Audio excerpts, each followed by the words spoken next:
buenas tardes a quienes se conectan a esta conferencia en otros países. A nombre de Geocid, les doy la más cordial bienvenida a nuestra cuarta edición de Geocid Talks. Recordarles que, como ya es costumbre, esta conferencia la podrán encontrar también en nuestro canal de YouTube. Quiero invitarlos a participar de la conferencia de la próxima semana, a esta misma hora, a la presentación denominada El Registro Glacial del Cambio Climático en los Andes Peruanos. Esta conferencia, esta charla estará a cargo del doctor José Úbeda Palenque de la Universidad Complutense de Madrid.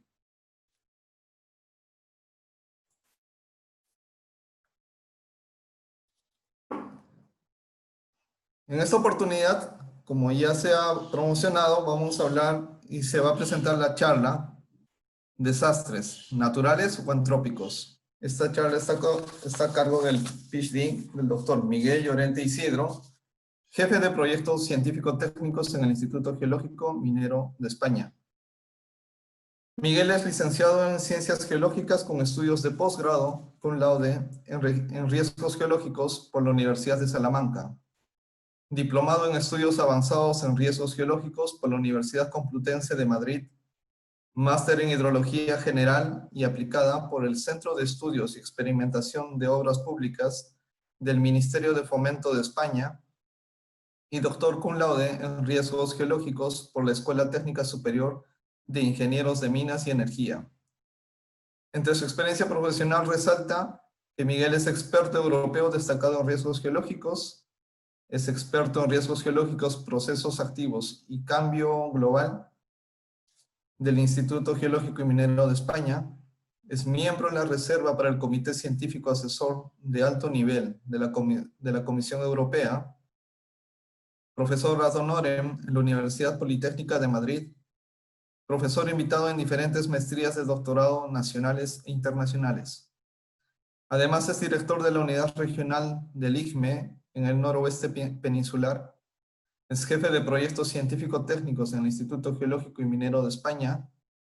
Es docente en maestrías virtuales, director de varias tesis doctorales, proyectos de fin de grado y maestría, asesor profesional en riesgos geológicos, minería y medio ambiente, y coautor de más de media docena de libros técnicos sobre riesgos geológicos y más de 70 artículos científicos. Sin más preámbulos y recordando a los participantes de esta charla que pueden hacer llegar sus preguntas a través del chat de Zoom o nuestra transmisión en Facebook Live, les dejo con el doctor Miguel Llorente.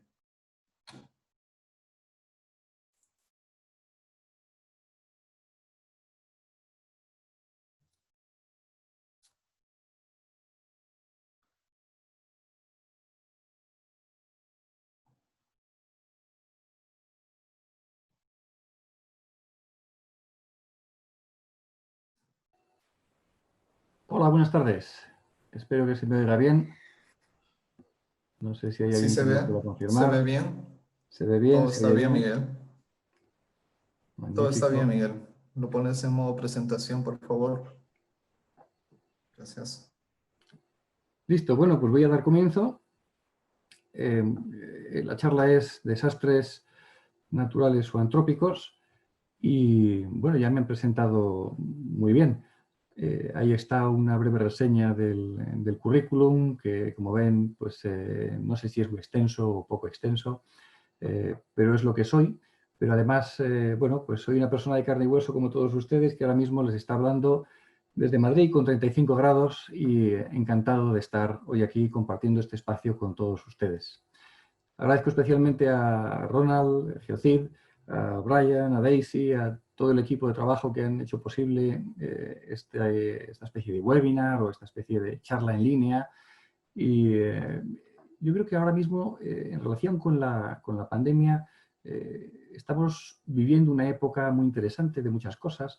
Entre ellas, precisamente, se ha multiplicado por infinito casi la cantidad de eventos online a los que tenemos acceso. Y eso creo que es una oportunidad estupenda para todos. Y quiero felicitar a la audiencia que hoy, en sábado, creo que son las 11 de la mañana ya al otro lado del Atlántico, por la zona de la franja horaria de Perú, Aquí en Madrid son las 6 de la tarde, pero es eso, es sábado, es un mes de agosto, que en España es típicamente vacacional, así que vaya por delante mi agradecimiento a todos ustedes por seguirnos en esta charla en el día de hoy. Bueno, me pueden contactar a través de mi correo electrónico profesional, que es m.llorente@igme.es. Es la manera en la que yo tengo más eficaz de comunicarme, porque pues muchas veces, como pongo en la imagen de la pantalla, si me cogen en vacaciones, me cogerán debajo del agua, posiblemente, haciendo una de las actividades que más me gusta hacer, que es sobrevolar antiguos acantilados y paleoplayas que se encuentran sumergidos en nuestras costas, gracias a ese cambio climático que ha hecho que avance el nivel del mar a la posición en la que la tenemos actualmente. También me pueden contactar a través de mi correo electrónico personal en Gmail, que es muy fácil, la inicial de mi nombre, mis dos apellidos juntos. Y bueno, estoy a su disposición. Cuando finalice esta pandemia, que finalizará, estaré también disponible en el despacho donde trabajo habitualmente, que es en el Instituto Geológico y Minero de España. Les he puesto ahí una pequeña foto en la esquina inferior derecha de la entrada al edificio donde yo trabajo. En una de esas ventanucas por la parte de arriba de la derecha es ahí al fondo es donde está el despacho. Y como digo, cuando pase la pandemia y se eliminen las restricciones, pues también les podré recibir por ahí. El IGME es una institución pública dedicada fundamentalmente a investigación, pero también da servicio público, así que da servicio público a todo el que lo solicite. En ese sentido, yo estoy aquí como Miguel Llorente, más que como IGME, bueno, pues a través de la petición de Ronald, que me llamó en mis vacaciones y me dijo, oye, ¿por qué no me das una charla y la publicamos online y tal? Me pareció bien. Y bueno, pues le he propuesto casi el primer título que se me pasó por la cabeza en ese momento. En ese momento pues andaba yo brujuleando un poco por las redes sociales, donde también me pueden encontrar, y me encontrarán en 3 redes sociales, en LinkedIn, donde publico temas fundamentalmente profesionales, publico ahí muchas convocatorias de becas, publico también ofertas de trabajo, así que me pueden enganchar por ahí. En Facebook, bueno, pues casi no sé si recomendarlo. Ahí sobre todo publico muchas tonterías, temas de opinión personal y otras cosas, pero bueno, que representan también quién soy yo. No solamente soy trabajo, también soy una persona, como digo, de carne y hueso. Y en Instagram publico otras cosas que son fundamentalmente mi pasión, la naturaleza. Ahí verán, sobre todo últimamente he estado publicando fotos macro, algún vídeo también, algunas de las actividades que realizo en mis periodos de descanso. Pero bueno, como digo, me pueden encontrar por ahí. Bien, esta charla va a durar aproximadamente unos 40 o 50 minutos. Realmente digo aproximado porque no lo sé. Hablo mucho, como están pudiendo comprobar, y a veces un poco rápido, y sobre todo si estoy delante de una pantalla y yo solo, hay veces que me atropello yo solo al hablar. Entonces espero que me disculpen por este pequeño contratiempo que nos proporciona precisamente el estar solo delante de una pantalla, porque además yo echo mucho de menos ver a mi audiencia. Me encanta hacerle preguntas a los que me escuchan y me encanta ver las caras que ponen, porque para mí representa una información para poder dar continuidad hacia los temas que puedan ser de más o de menos interés. Pero bueno, haremos lo que esté en nuestras manos. Lo que sí les recomiendo es que si tienen ahora un par de minutos, nos dediquen a buscar un lápiz y un papel, porque vamos a hacer un pequeño ejercicio a lo largo de la presentación. Espero que no se me olvide al final de la misma hacer un recopilatorio del ejercicio que vamos a hacer. Y es que lo que les voy a pedir dentro de un poquito es que para cada foto que voy a ir poniendo, anoten una descripción que no gaste más de 2 o 3 palabras. Es decir, una foto, 2 o 3 palabras. De estas no, que estas son solamente decorativas, las que tenemos ahora en pantalla, sino las que van a venir a continuación. El motivo es que las vamos a utilizar como reflexión para esta presentación.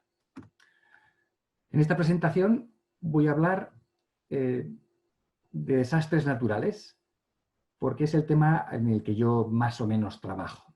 Ya verán que hay muchos matices que hacer en esto, porque los desastres naturales son una cosa, los peligros naturales son otra, los riesgos naturales también son otra tercera cosa, y todo esto está muy entremezclado. El motivo de que esté entremezclado es que, lo crean o no, las ciencias geológicas son muy novedosas. Realmente la geología, para mí, uno de los grandes hitos que transforma el pensamiento geológico viene de finales de la época de 1960. aceptación generalizada de la tectónica de placas. Entonces, realmente tenemos, en comparación, por ejemplo, con las matemáticas o con otras ciencias cercanas y hermanas, pues tenemos un bagaje, un tiempo de desarrollo relativamente corto. Entonces es normal que exista una cierta confusión en los términos y, bueno, pues por ese motivo todavía tenemos que encajar algunas cuestiones y especialmente cuando comunicamos. Así que lo primero que voy a hacer en esta presentación es explicarles por qué voy a hablar de desastres naturales y me pregunto si son naturales o si son antrópicos. Después voy a poner 4 casos de estudio. Los voy a poner como una secuencia de fotos que son sobre las que quiero que ustedes hagan esa descripción de pues, 2, 3 palabras, no más. Si es una igual se queda corto, pues más de 4 igual podemos hacer ya casi un teatro con todos los que se vayan incorporando. Entonces tampoco se trata de eso. Se trata de un ejercicio breve que nos sirva como reflexión, porque al final mi mayor interés de esta presentación es ayudarles a reflexionar. Como digo, son 4 casos de estudio. Hablaré de, bueno, pues de terremotos, de tsunamis, de volcanes y de inundaciones. Yo me dedico sobre todo a estos temas. También trabajo con temas de movimientos del terreno y otro tipo de riesgos. Y ahora últimamente, sobre todo, con temas de tsunamis. Mi campo en el que estoy ahora, sobre todo, desarrollando estudios es en evaluar el impacto económico, es decir, cuánto puede suponer en términos monetarios, en moneda, en euros, el efecto de un tsunami en las costas españolas. Es uno de los últimos proyectos que tengo. Estoy cerrando ahora uno de los proyectos europeos que habíamos ganado con 4 millones de euros sobre temas relacionados con resiliencia, la capacidad de los sistemas naturales como amortiguadores o como sistemas de seguro o reaseguro frente a desastres naturales. Y verán que, como digo, hay una confusión muy grande en estos términos, pero no me preocupa mucho. Lo importante es que ustedes sepan más o menos de qué se habla en cada ocasión. Y por eso, después de los casos de estudio, voy a hablar de otros términos cercanos, como son, pues eso, riesgo, peligro, amenaza. Lo voy a hacer el tema de otros términos cercanos en relación con uno de mis trabajos que yo considero más interesantes, que está en relación con la Directiva Europea INSPIRE. Si no la conocéis, os animo a que la conozcáis. La Directiva Europea INSPIRE lo que intenta hacer es homogeneizar la nomenclatura y los datos para todo lo que es información geoespacial. Es decir, desde información de carreteras, farolas, hasta información demográfica, un montón de temas.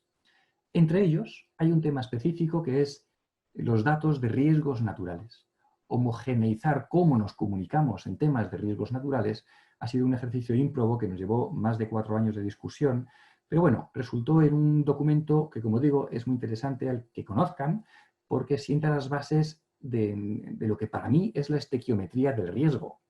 Como saben, en química, hasta que no empezamos a trabajar con la forma estequiométrica, pues las ecuaciones no estaban necesariamente balanceadas. Ahora, gracias a ese balanceo de química, hemos avanzado mucho y en riesgos geológicos pues estamos casi empezando, como digo, definiendo qué son las cosas y sobre todo en qué unidades las medimos. Bueno, como digo, eso va a ser una puntualización que me va a servir para enlazar este tema de los desastres naturales, el tema al que me dedico yo, que son los riesgos naturales. Después voy a ponerles un caso de éxito, un caso de oportunidad y esas cosillas que hace Homo sapiens sapiens, si es que de verdad nos merecemos este nombre. Lo digo porque pondré unos ejemplos llamativos de algunas cosas que hacemos que son auténticas barbaridades y que espero que nos ayuden a reflexionar otro poco más sobre si los desastres son o no son naturales y, por tanto, si son o no son antrópicos. Todos. Es decir, vamos a hablar a partir de ahora solo de desastres, cuando hagamos un comunicado. Vamos a decir que ha sido un desastre natural. Vamos a decir que ha sido un desastre provocado por el hombre. Estas son las cosas en las que quiero reflexionar un poquito con vosotros y, bueno, pues disfrutar de esta mañana de sábado para los que estén al lado, aquel lado del Atlántico, y para los que anden por el otro, pues, bueno, será ya de noche, ¿no? Bien, pues vamos entonces con ello. Todavía no apunten la descripción de las fotos, como digo, eso va a ser para los casos de estudio. De momento, ¿por qué he elegido yo el título Desastres naturales o antrópicos? Pues por una cosa muy, muy sencilla. Hay ahora mismo una campaña de concienciación en línea motivada e impulsada fundamentalmente por distintos organismos o apoyada por distintos organismos de las Naciones Unidas. Y esta campaña online dice tal cual: los desastres no son naturales. Bueno, yo me he topado con muchas dificultades a la hora de describir qué eran los riesgos naturales cuando nos sentamos a discutir en la mesa de trabajo, los expertos europeos designados para esto, sobre qué íbamos a hablar, porque no había nada definido, teníamos que definirlo nosotros. Entonces nosotros empezamos a hablar de clasificaciones de riesgos naturales, y hay muchas clasificaciones de riesgos naturales. Algunas son muy interesantes, como las que podrán encontrar relacionadas, por ejemplo, con el ámbito de los seguros. En el ámbito de los seguros, sobre todo la base de datos internacional, la EMDAT, tiene una clasificación súper utilizada, pero que en confianza tiene un sesgo. Como todas las clasificaciones tienen un sesgo, porque quieren las clasificaciones científicas, lo que persiguen es ordenar el conocimiento con algún propósito. Algunas son meramente descriptivas, y entonces hablamos de clasificaciones genéticas en su origen, hablamos de clasificaciones contextuales cuando hablamos de cosas en relación a un contexto, hablamos de clasificaciones con respecto al resultado. Bueno, en fin, hay muchas maneras de abordarlo. Y ahora resulta que Naciones Unidas nos recomienda que los desastres no sean llamados naturales. Disasters are not natural. Esto es lo que dicen tal cual. Bueno, a mí la primera vez que yo escuché esta frase tan rígida, ¿verdad?, me resultó un poco chocante. Y bueno, yo haciendo la reflexión, hay días que me parece que está bien, hay días que me parece que está mal, dependiendo del contexto. Y esto es lo que quiero que reflexionen. No por el hecho de que un organismo internacional haga un comunicado, debemos seguirlo al pie de la letra siempre. Lo bueno es que hagamos una reflexión al respecto y que seamos nosotros los que conscientemente tomemos cartas en el asunto. Lo mismo que, por ejemplo, con la pandemia, de la que hablaré un poco más adelante. Bueno, pues vamos a empezar diciendo que es un desastre. Como ustedes sabrán, yo soy fan del diccionario de la Real Academia de Lengua Española. Es uno de mis libros de cabecera. Lo consulto, pues no sé, 3 o 4 veces al día, igual, en promedio, posiblemente.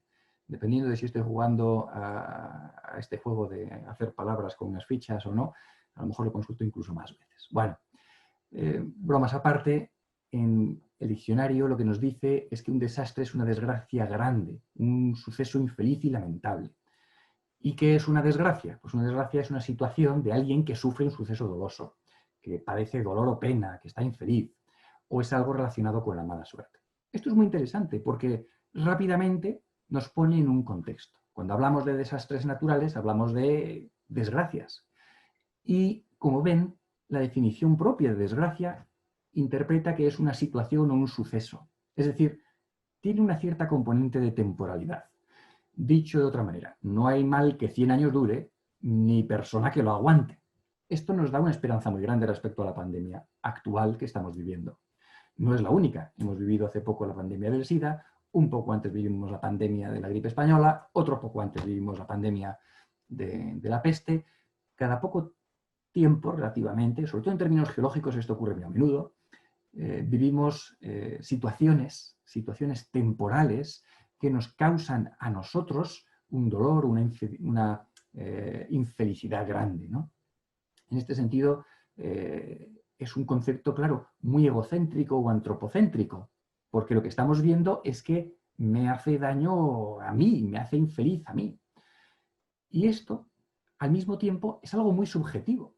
Fíjense, nosotros los españoles, que somos muy dados a esto de los refranes, hay un refrán muy español cuando están las personas reunidas en un funeral por una persona que tiene tantos amigos como enemigos. Yo sé que caigo bien a unas cuantas personas y a otras personas, pues a lo mejor no les caigo bien. Si no les caigo bien, oye, pues que no me escuchen. Si les caigo bien, pues fantástico. Pero en el supuesto de que me fuera yo mañana a la Caja de Pino, habrá unos que empiecen a hablar muy bien de mí y otros no querrán hablar tan bien de mí. Nosotros tenemos ahí un refrán que decimos, tanta gloria lleve como paz deja, en el sentido de que muchos elogios para la persona que se va y tanto alivio deja si no es alguien con quien realmente congiemos. Hay otro refrán también muy bonito en este sentido, que decimos que es que nunca llueve a gusto de todos. Esto en España es una máxima. Si no llueve, tenemos sequía. Si llueve, resulta que tenemos inundaciones. Si llueve mucho, pues no nos gusta porque no podemos salir a hacer deporte. Si llueve poco, resulta que hay mucho polvo. Es decir, es algo muy subjetivo lo que nos molesta, lo que nos da dolor, lo que nos produce pena, también es muy subjetivo, porque puede que una cosa le produzca una mala sensación a una persona y no a otra. Insisto tanto en esto porque es muy importante que de partida llevemos ya en la mochila la idea de que el concepto desastre es subjetivo y es relativo a la humanidad. Punto. Si no le ocurre algo que cause dolor a la humanidad, pues entonces no vamos a hablar de desastre. Hablaremos de otras cosas, pero no de un desastre. Claro, a medida que vamos evolucionando como personas, a medida que vamos incrementando nuestra carga de conocimiento, nos vamos dando cuenta de que hay otras muchas cosas que valoramos. Cada vez valoramos más las cosas porque cada vez conocemos más de nuestro entorno. Por tanto, los desastres cada vez pueden implicar a más cosas. Por último, en el concepto de desgracia también se utiliza como acepción la mala suerte. Y esto también es muy interesante, porque de alguna manera viene a decirnos que los desastres tienen una cierta componente de azar o de cierta imprevisibilidad. Vamos a analizar esto desde el punto de vista de la pandemia que tenemos actualmente. El virus. ¿El virus? Es natural. A mí una de las cosas que más me preocupaba cuando yo veía estas campañas circulando por ahí online es que hay una tendencia generalizada a utilizar natural como sinónimo de bueno, antrópico como sinónimo de malo. Y a mí me gustaría que esto lo elimináramos. La naturaleza, el bien y el mal son conceptos completamente arbitrarios y absurdos relacionados con una temporalidad. Es que a la naturaleza a lo mejor una cosa que a nosotros nos parece mala, mañana es buena. Un ejemplo claro es que nosotros en este preciso instante estamos respirando el excremento de las bacterias que causaron la transformación de la atmósfera terrestre. Bueno, pues en aquel momento fue una supercontaminación, hoy en día es el hábitat en el que nos movemos. ¿Es bueno? ¿Es malo? A la naturaleza le da exactamente igual. En todo caso, lo que tiene en la imagen de la derecha es una imagen de un virus que es natural, que hemos captado con unos microscopios. Esta es una publicación reciente que ha salido en Science. Y luego los dibujitos en colorines son los modelos tridimensionales de algunas de las partes del virus que se han convertido en un clásico, que son las espículas o las proteínas que tiene saliente, esa especie de pinchos que rodean al cápside que contiene la información genética de este elemento, que no sabemos si es un ser vivo o es un ser no vivo. En realidad, el concepto vida también es subjetivo para el universo, le da igual estar vivo o no estar vivo. El caso es que tenemos una dinámica y en ella estamos inscritos. Bueno, pero lo cierto es que este virus está montando la marimorena. Yo deseo que estén todos ustedes lo más seguros posible. Estamos sufriendo todos mucho con esta situación, así que realmente es un desastre. Es un desastre que nace originariamente en la naturaleza, pero es un desastre natural. Ayer, justo aquí frente a mi casa, había unos muchachos jóvenes haciendo una fiesta. Esa fiesta, esa cercanía física, lo que está haciendo es ser el vehículo de este virus para que salte de uno a otro. Salta de manera natural y salta porque las personas se juntan. Bueno, pues si nosotros nos ponemos desde el punto de vista muy egocéntrico, lo que tenemos que ver es que hay una responsabilidad por parte de estas personas para intentar evitar que esto se produzca. Si esa responsabilidad la ejecutan, entonces estarán protegidos. Y entonces detenemos el efecto de la pandemia. Esa es, resumiendo mucho y simplificando una barbaridad, cómo funciona ahora mismo la situación en la que vivimos. Pero vamos a pasar a los casos de estudio en los que yo desarrollo más mi trabajo.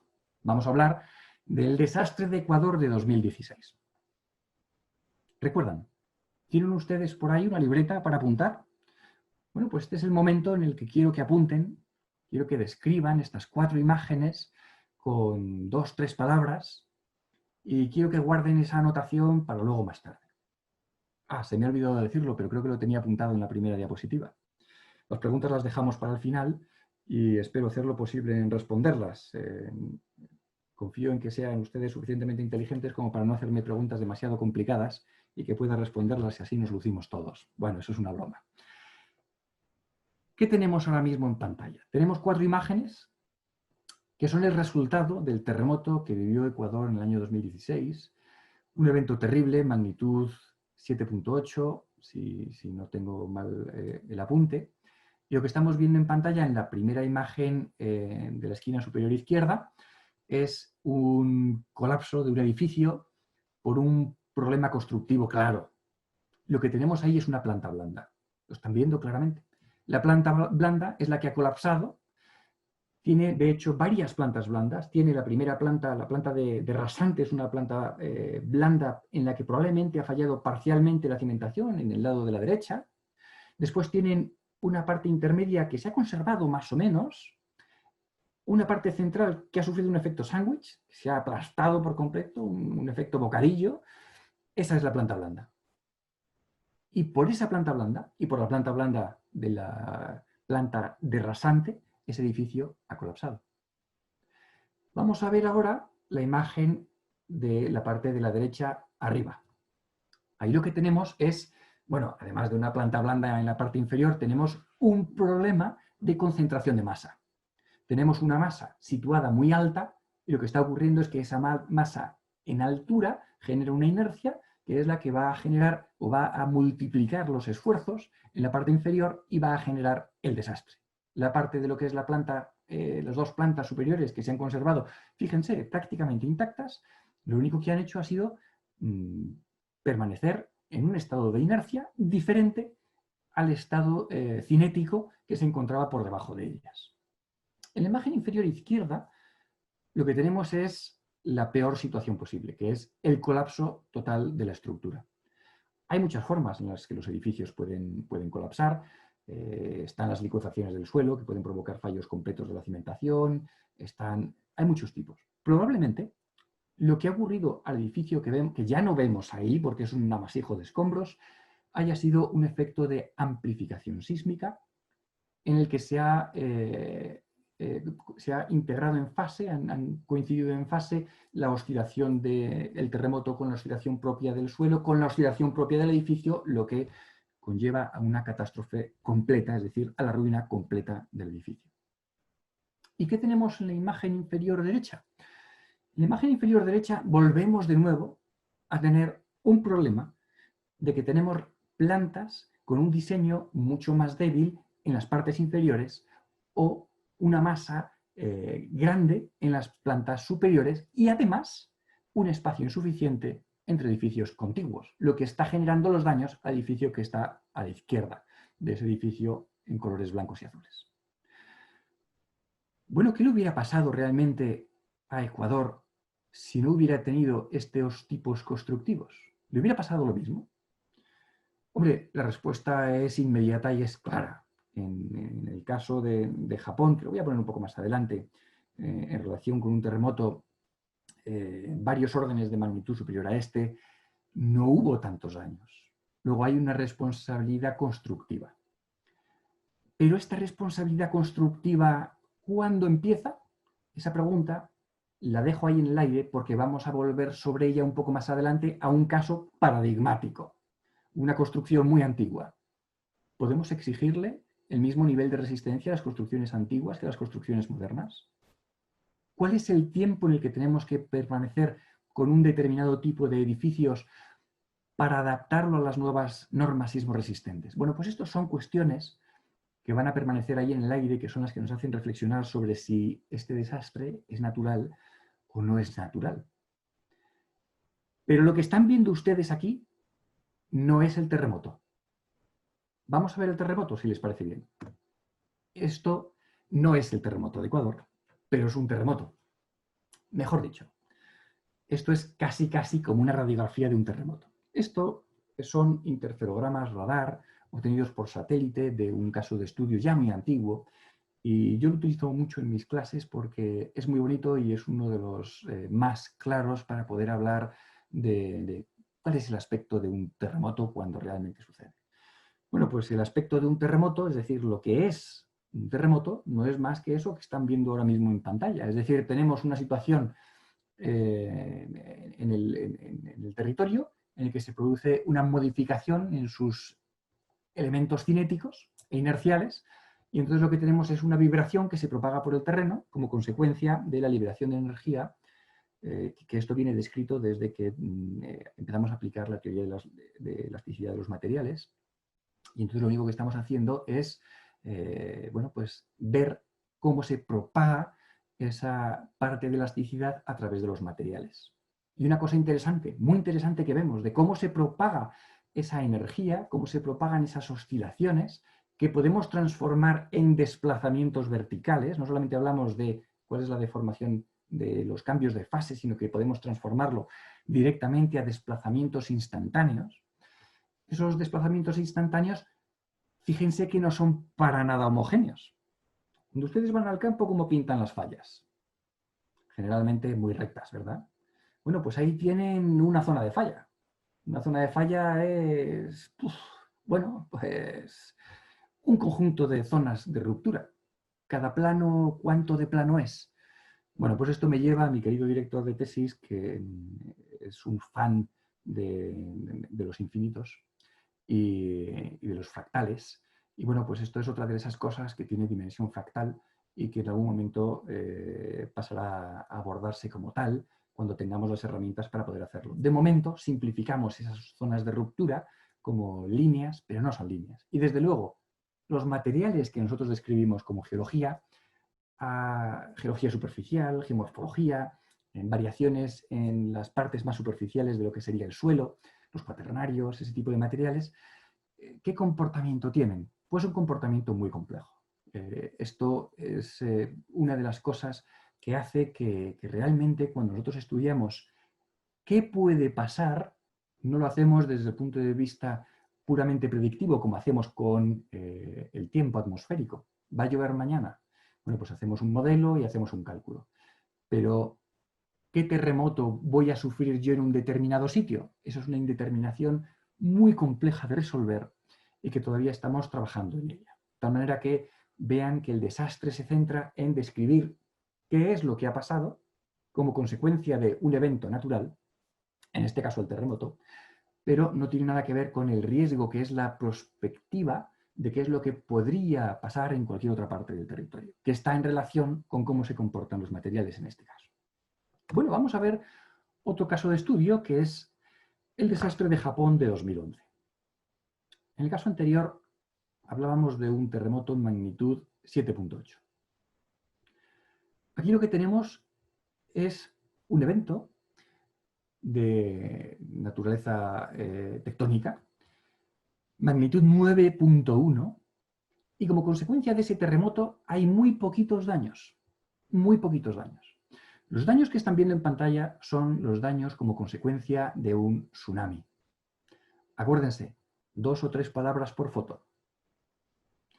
Lo que vemos en la primera imagen, arriba a la izquierda, es un barco en el medio de un amasijo de elementos antrópicos construidos, casas, un pueblo entero arrasado por completo. Y un barco fuera de sitio, completamente fuera de sitio.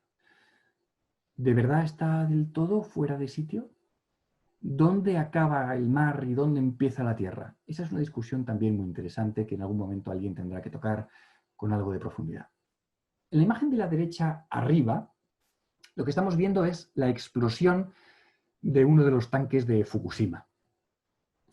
Como saben, durante el terremoto de Japón en 2011, ocurre el terremoto, al poco tiempo llega la ola del tsunami, y ese tsunami tiene muchas consecuencias, que son las que dan lugar a este desastre que estamos viendo ahora mismo en pantalla.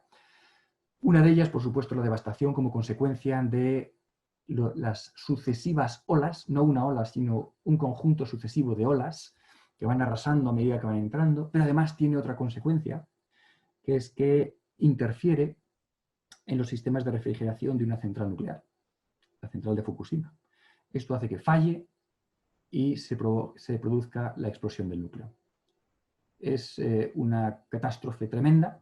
Durante un tiempo bastante largo estuvo emitiéndose radiación directamente al mar y bueno, tardará un tiempo todavía en solucionarse este problema. La imagen de abajo a la derecha sigue siendo el tsunami. Pero ¿qué ven ustedes en esa imagen? Un incendio. Esa es una de las cosas que a mí me parecen también más interesantes de los desastres. Nosotros cuando estudiamos desastres lo hacemos desde el punto de vista retrospectivo. Vemos lo que ha ocurrido. Claro, ver las cosas de cómo ha ocurrido es relativamente fácil, solamente hay que describirlas. Bueno, pues hubo primero un terremoto, luego llegaron un número determinado de olas hasta una determinada altura, con una cierta velocidad, luego se produjo una chispa que tocó casualmente una zona de gas, entonces resulta que las casas, como eran fundamentalmente de un material combustible, pues entraron a arder.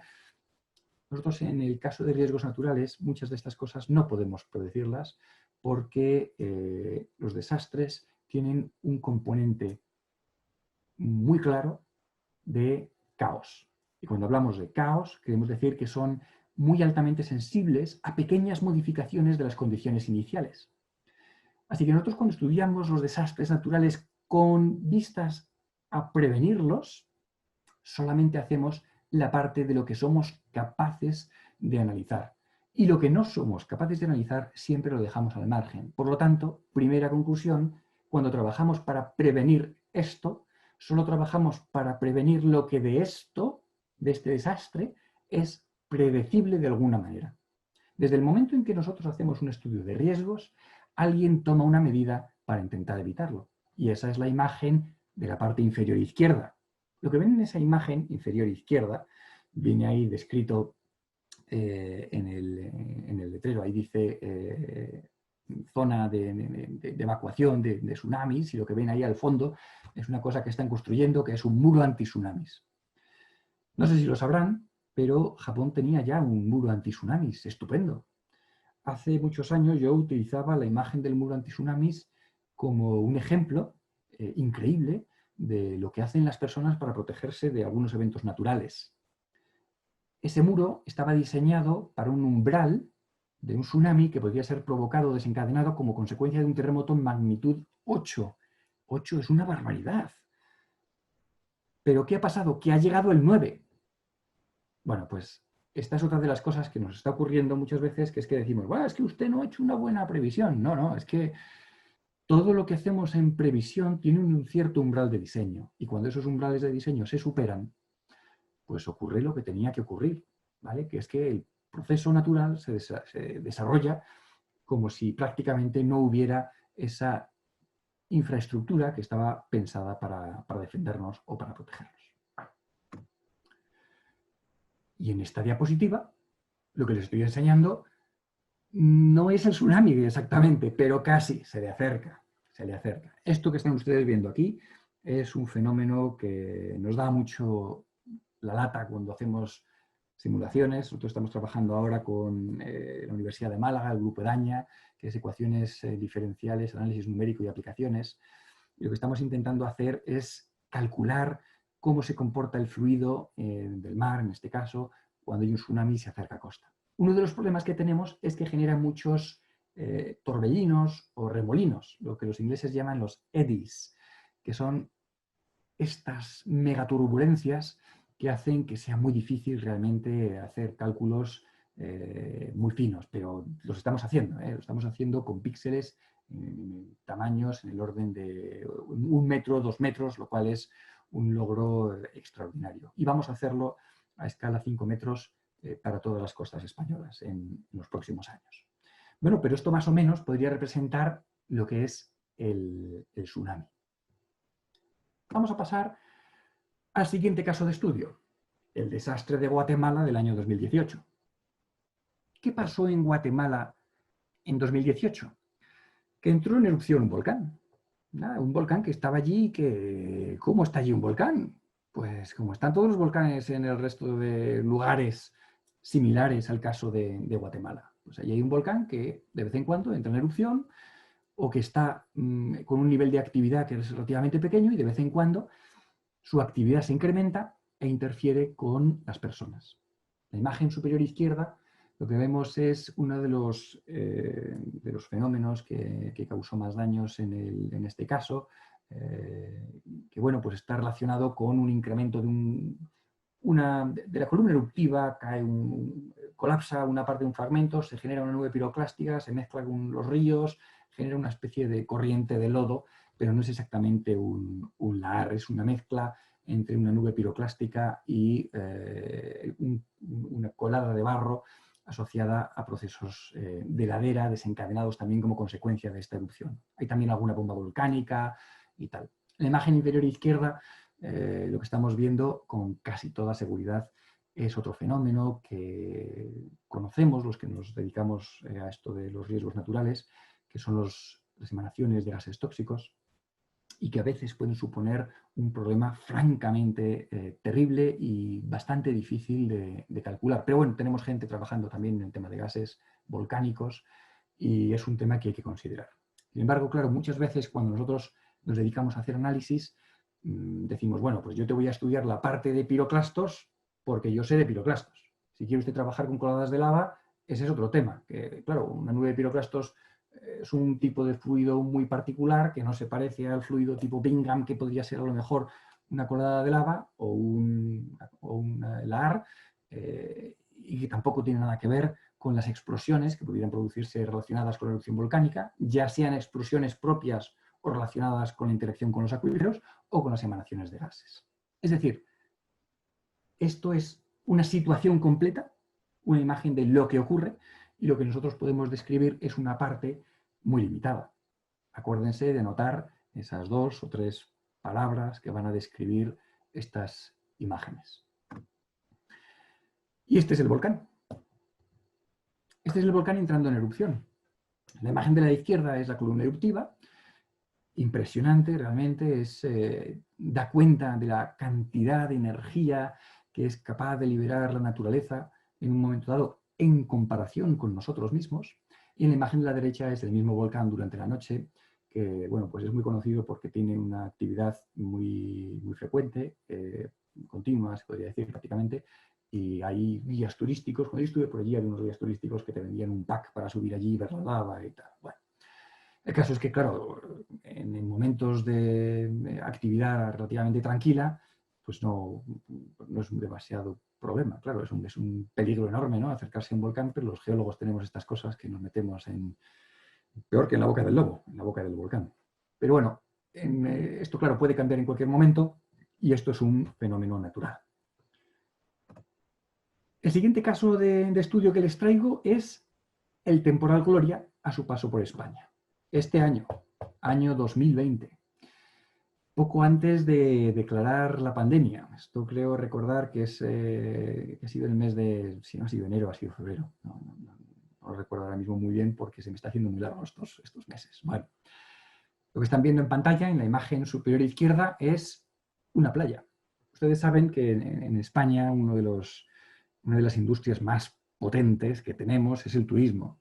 Claro, si llenamos nuestras playas de residuos naturales o de cosas que impidan el aprovechamiento de la playa, pues tenemos un problema. En este caso lo que vemos ahí son un montón de flotantes que en este caso podríamos llamarlo, como dicen los asturianos, arribazones, o material que ha llegado flotando a través del impulso del oleaje, arrancado, o son elementos de tipo leñoso, probablemente arbustivos y de tipo arbóreos de la vegetación local. Bueno, pues ahí tenemos una acumulación de material que daña por completo el turismo en esa sección. La imagen de la derecha sigue siendo la tormenta Gloria, que lo que está haciendo es afectar a un paseo marítimo. Habrán visto en alguna ocasión que yo he hecho algún comentario a los comentarios de prensa que han salido publicados en relación con esta tormenta y con otras. Dicen, el mar ha invadido el paseo marítimo. Y yo siempre les digo, ¿por qué no lo describen al revés? El paseo marítimo ha invadido el mar. Porque esto es mucho más claro. Claro, es que ¿dónde termina el mar? Es lo que decíamos hace un rato.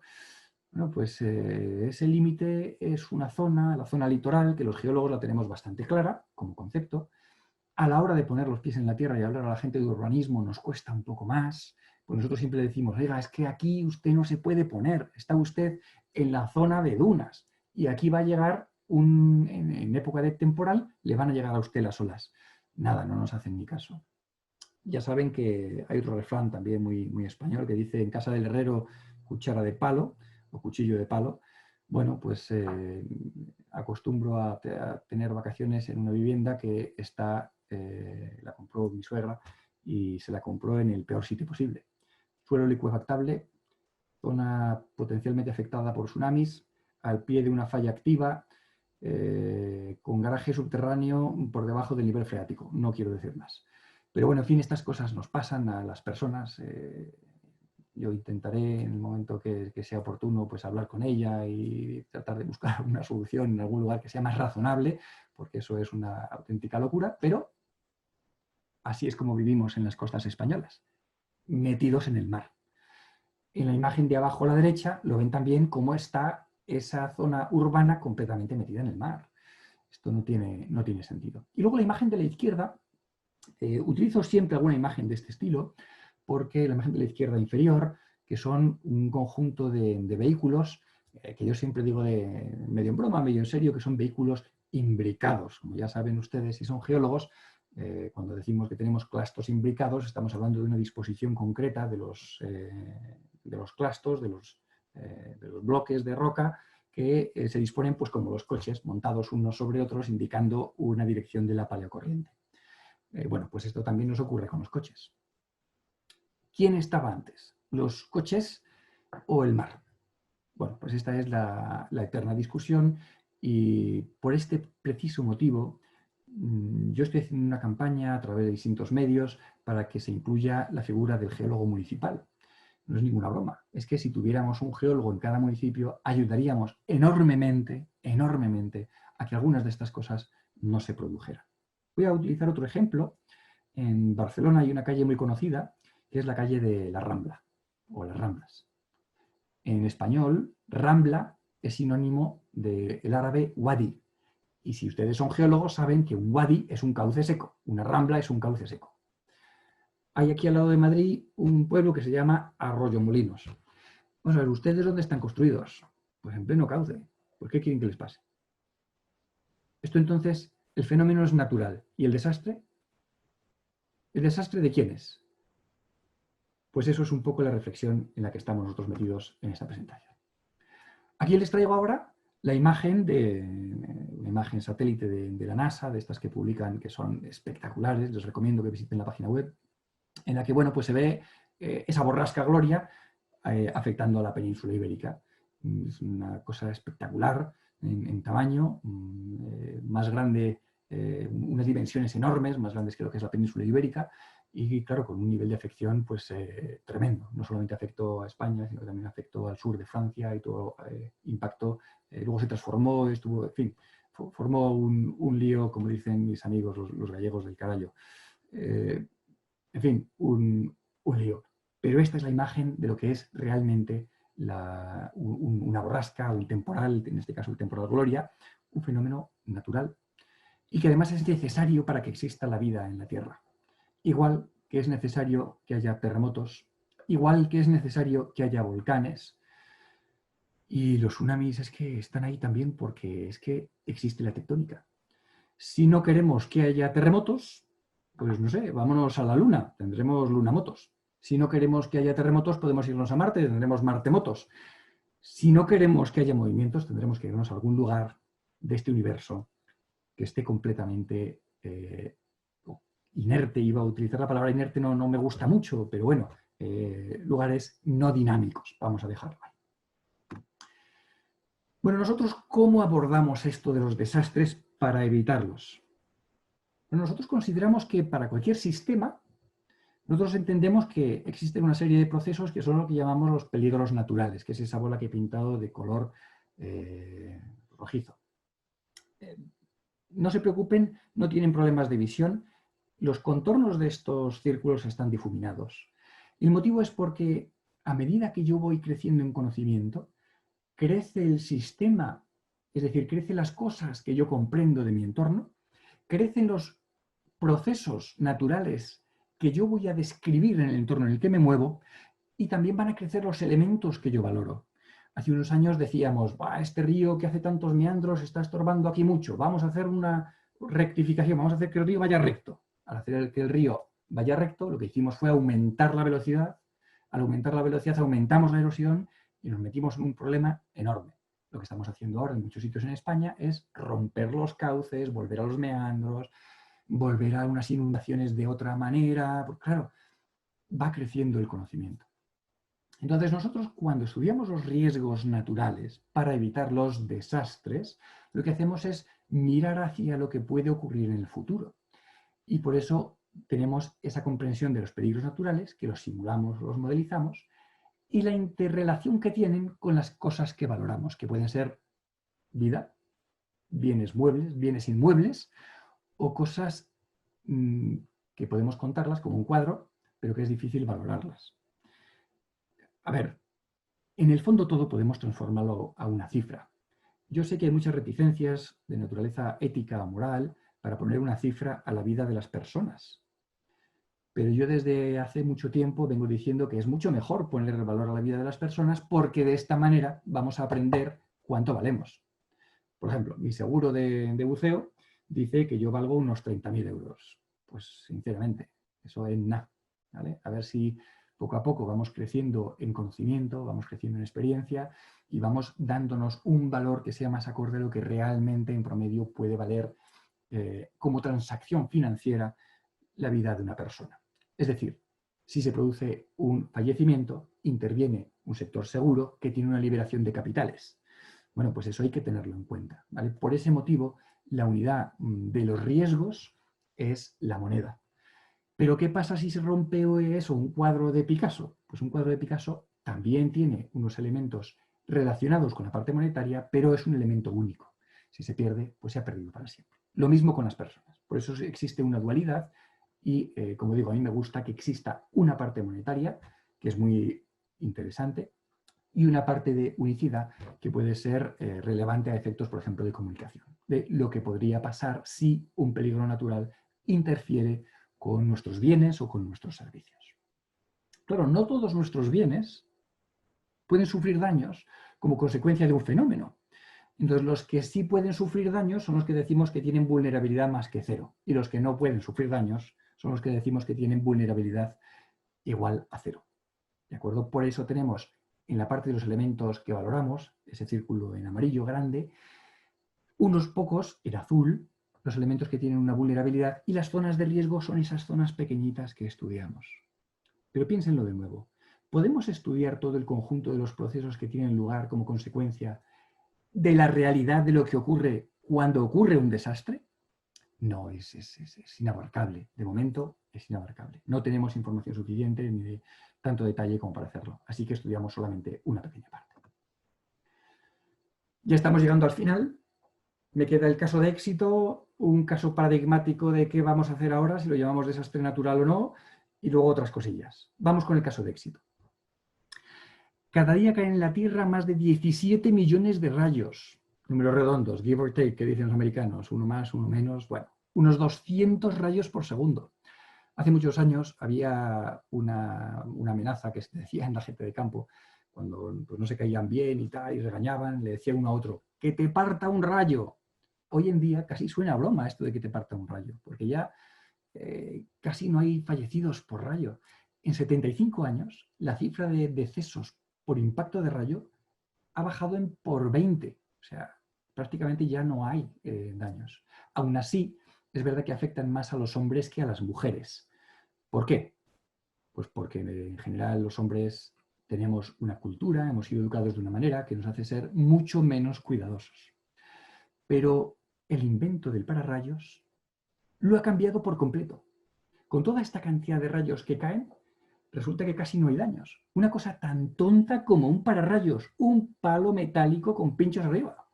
Poco más que eso. Bueno, hay distintos tipos de pararrayos, no me voy a meter en ello, pero realmente es asombroso. Fijaros, yo viví una tormenta eléctrica espectacular, la más grande hasta ahora registrada en España, estando en el campo, llevando unos receptores GPS de antenas con más de 2 metros, metálicas, imagínense cómo estaba yo de tranquilo. Pero claro, en cuanto vi que aquello se ponía feo, me puse a resguardo y cayeron en ese día, solo en un día, más de 60.000 rayos. Bueno, realmente es una experiencia que recomiendo. Una de las cosas que hice fue asegurarme de que el coche en el que me resguardaba no tenía una toma de tierra, sino que estaba aislado por las gomas del vehículo del suelo. y de esa manera pues pude refugiarme de esa tormenta eléctrica. Esta y otras muchas anécdotas interesantes y personales las he incluido en un libro que se llama Los riesgos naturales, que pueden comprar en la página web que les he puesto ahí abajo, por si están interesados. Es un libro meramente de divulgación en el que hablo de este caso de éxito y de otros muchos. Por cierto, también menciono, es un libro del año 2015, si mal no recuerdo, también mencionó como riesgo natural las pandemias. Una invención es el caso de éxito, el pararrayos. Bueno, pues con este mismo concepto, esta misma idea de si tengo el conocimiento y sé cómo evitarlo, evito realmente que se produzcan los daños, esa es la línea argumental para llegar a la conclusión de si los desastres son naturales o no son naturales. Caso paradigmático. Oye, ¿y qué pasa con las construcciones que se hicieron hace muchos años?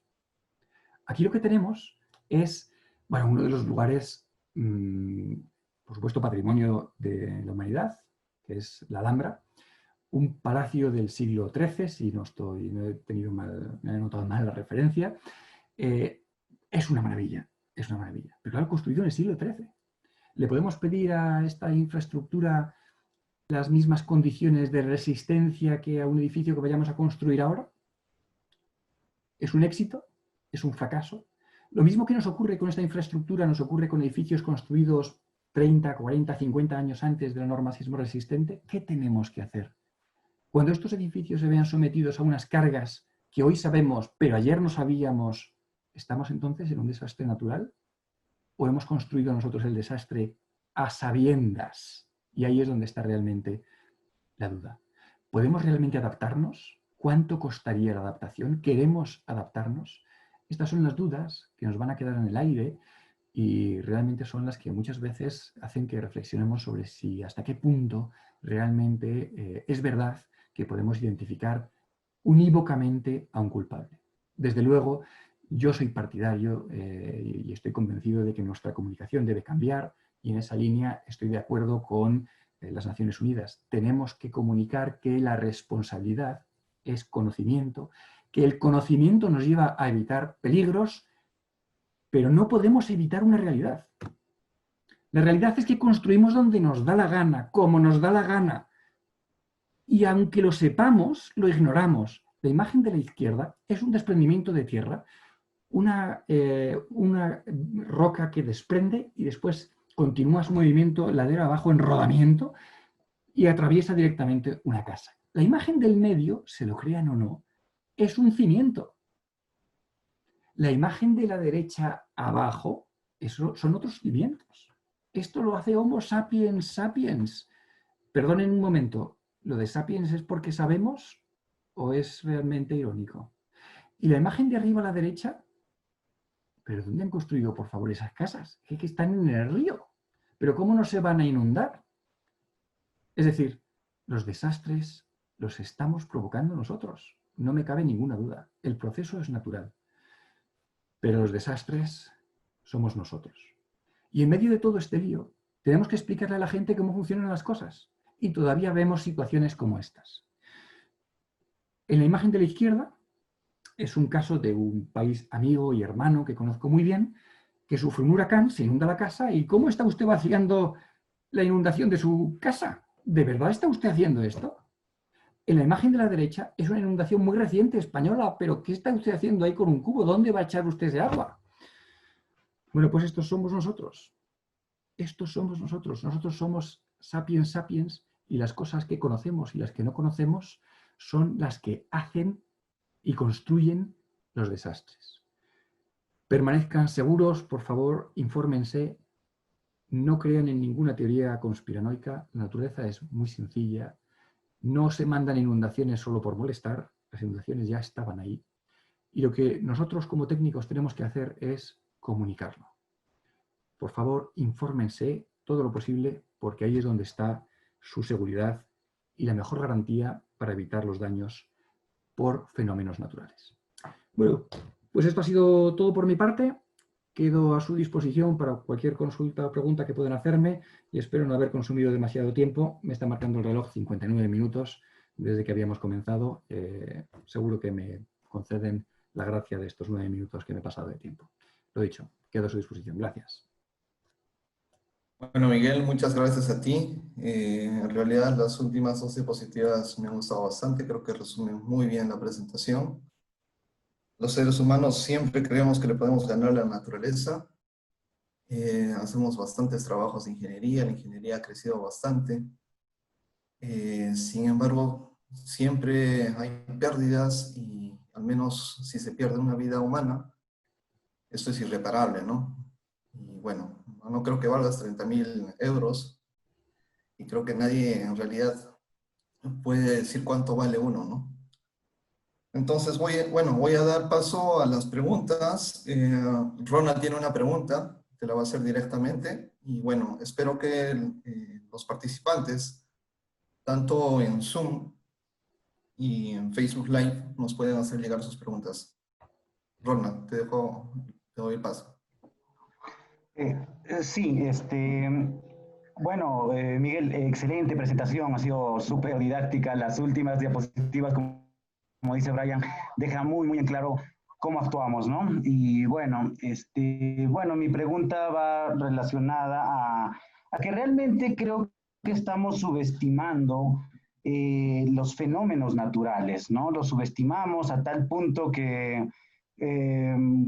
bueno, nuestras simulaciones a veces quedan muy cortas, las simulaciones de flujos, ya sean en aluviones, ya sean en inundaciones o lo que fuera, quedan realmente desenfocadas a lo que realmente puede llegar a ocurrir. Un caso, por ejemplo, es el del terremoto del 2011, creo, en Japón, el tsunami en la ciudad de Sendai, ¿no? Cuyas simulaciones previas daban un límite de inundación de aproximadamente 1 kilómetro en las costas de esta ciudad. Pero después del terremoto, la realidad fue de que las aguas del mar llegaron por encima, perdón, por mucho más allá de 5 kilómetros. Entonces, la pregunta va sobre las simulaciones. ¿Qué tan fiables son? Creo que en muchos casos son muy subestimadas, ¿no? Pues Roland, muchísimas gracias por la pregunta. Gracias de nuevo por darme la oportunidad de hablar de lo mío. Aquí hay dos cosas que influyen directamente. Las simulaciones son buenísimas en general, de verdad. Créanme que el esfuerzo que estamos metiendo en hacer simulaciones es tan grande que yo creo que a día de hoy nadie en su sano juicio discute la validez de las simulaciones. Pero hay dos cosas con las que no podemos hacer nada. Una es la incertidumbre. Es verdad que hay mucha incertidumbre, es decir, si yo tengo ventanas de datos de 25 años, yo puedo hacer pronósticos con probabilidad 1 partido por 25 con mucha tranquilidad o con bastante tranquilidad. Pero hacer pronósticos con una probabilidad 1 entre 50 ya no está tan claro. ¿Cuántos datos tenemos, por ejemplo, en el caso de España para lluvias? Por poner un caso que es muy clásico, ¿no? Y que lo habrá manejado además mucha más gente. Pues en el mejor de los casos tenemos 100 años de datos. Para construir una presa hacemos predicciones a 10.000 años. Uno entre 10.000, no a 10.000 años, sino uno entre 10.000. ¿Cuál es la incertidumbre? La incertidumbre es enorme, es enorme. Claro, cuando hay tanta incertidumbre, al modelizador le dicen, bueno, si no utilizas Weibull y utilizas Green-Gorten, ¿qué pasa? Ah, pues es que baja un poquito. Pues venga, utilízame Green-Gorten, bajamos un poco y eso reduce los costes constructivos. Ese es uno de los problemas que tenemos. Y es muy difícil de subsanar. En la ciencia, nosotros a través del Instituto Geológico y Minero de España, lo que intentamos es impulsar a que las cosas se hagan con un criterio que permita lidiar con la incertidumbre y quedarnos en algo que sea razonable. Es decir, ni irnos a un extremo que haga que la construcción sea imposible, porque el presupuesto se dispara, ni que sea tan bajo como para que la construcción pueda hacerse pero no sirva de nada, ¿vale? Esa es la primera cosa que tenemos con el tema de las simulaciones. Pero hay otra que es mucho más grave. En España acostumbramos a jugar la lotería de Navidad. La lotería de Navidad la juega prácticamente todo el país, por aquello de, si es que la juega mi compañero de trabajo, y si le toca al compañero de oficina y no me toca a mí, ¿y yo qué hago, no? ¿Cuál es la probabilidad de que a un español de a pie le toque la lotería? ¿Uno entre 1.000.000 o uno entre 100.000? No recuerdo cuál es la cifra, pero me da igual, es uno entre una barbaridad. la probabilidad de que suframos una pandemia como la que estamos sufriendo ahora, en números redondos, va a ser 1 entre 100. Ese es el problema. El problema es que las normativas están pensadas para plazos que son muy cortos en relación a lo que es la naturaleza y en relación a lo que son las probabilidades. Entonces, yo creo que en este sentido lo que tenemos que intentar es promocionar que la parte instrumental no se abandone nunca. En España, por ejemplo, se están abandonando pluviómetros a un ritmo terrible. De hecho, en el último cálculo de proyecto que hice en una región de Castilla y León, pues la predicción es que dentro de 15 años no habrá pluviómetros. Es que si no tenemos pluviómetros, ¿qué vamos a trabajar? ¿Solo con el radar? Pues a lo mejor es suficiente, pero a lo mejor no. Probablemente no lo sea, porque la verdad sobre tierra es el pluviómetro y la conversión entre la información radar y el pluviómetro no es directa. ¿Qué ocurre con los terremotos? Algo muy parecido. ¿Dónde tenemos sismómetros? Sobre todo en tierra. ¿Tenemos sismómetros en el mar? Poquísimos. Bueno, pues ¿qué cálculo queréis que hagamos los ingenieros? Lo que no podemos hacer es que los ingenieros nos digan, oiga, pique usted el túnel de Guadarrama, que son, pues no sé, 40 o 50 o 100 kilómetros de túnel granítico y tome usted un pico y una pala. No, no, es que si usted quiere que yo haga el túnel de Guadarrama, necesito, vamos, mucha maquinaria, mucho personal, muchos ingenieros trabajando, muchas mentes pensantes, muchas empresas de geomorfología, ciencia e ingeniería para el desarrollo. Mucha gente dedicada al estudio de las cosas. Pero claro, llegamos a un político y nos comunicamos mal. Es verdad, aquí le doy la razón a Naciones Unidas. Le decimos que el desastre es natural. Ah, y como es natural, a mí ¿qué me cuentas, no? Pero hay otro problema, y es que le decimos, no, es que la probabilidad de que esto ocurra es una vez cada 100 años. Mal, muy mal. Eso no, además es que no es verdad. Es que la probabilidad de que te ocurra mañana un evento con la probabilidad o con un periodo de recurrencia de 100 años es 1 partido por 100, que no es lo mismo. No es lo mismo, es de un 1%. Y esta es una forma en la que tenemos que empezar a cambiar cómo comunicamos las ciencias de los riesgos naturales y de los desastres. Es decir, las simulaciones son muy fiables, cada vez más. Nosotros, por ejemplo, en el caso que estamos trabajando ahora, estamos haciendo supercomputación y estamos utilizando millones de cerebros de computación, millones de CPUs y millones de GPUs, que son las unidades de procesamiento gráfico mucho más potentes para hacer simulaciones en paralelo. Estamos utilizando datos enormes de territorio, pero tenemos muy poquitos de cómo son las fallas en el mar. ¿Y qué está pasando? Pues que por restricciones presupuestarias no estamos impulsando la ciencia para que saque los buques oceanográficos para obtener información de la geología marina. Así que yo creo que uno de los problemas no es que nosotros estemos subestimando los fenómenos, es que es muy difícil, todavía tenemos que lidiar sobre todo con la parte normativa. En ese sentido, la normativa a la que hacía referencia, la normativa INSPIRE, es un hito sin igual, porque lo que hace es poner de acuerdo a la gente. La gente muchas veces ha ido vendiendo una cosa como riesgo y como suena bien la palabra riesgo, la compran. Pero luego las unidades en las que la compran no es lo mismo. Pues imagínese que va usted a un mercado y le dice, véndame usted un coche, y en lugar de darle un coche con ruedas, se lo dan sin ruedas. Bueno, pues esto es algo parecido. Pero yo soy muy optimista y creo que esto, gracias a iniciativas como la de Geocid, como iniciativas como las que estamos apoyando desde el IGME a distintos organismos y con charlas como esta de divulgación, lo que estamos consiguiendo es que esto cambie, de manera que no se subestimen los procesos, las simulaciones sigan siendo igual de efectivas o cada vez mejores y que además intentemos, por todas las vías posibles, mejorar nuestra red de obtención de información. Esto es fundamental. No sé si con esto he contestado a tu pregunta, Ronald. Perfectamente, muy bien. Gracias. Un placer. Ok, Miguel, bueno, tenemos algunos comentarios y preguntas, en realidad son bastantes. Juan Francisco Moriano hace un comentario. Por muchos años el hombre ha desafiado, desafía y seguirá desafiando a la naturaleza.